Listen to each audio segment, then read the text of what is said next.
You ask Tiger to solve. This deals with linear equations with one unknown. The final result is x equals 16. Let's solve it step by step. Group all constants on the right side of the equation. Add 2 to both sides. Simplify the arithmetic.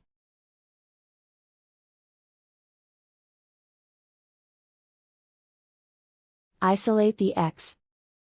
Divide both sides by 8. Simplify the fraction. Find the greatest common factor of the numerator and denominator. Factor out and cancel the greatest common factor. And so the final result is x equals 16.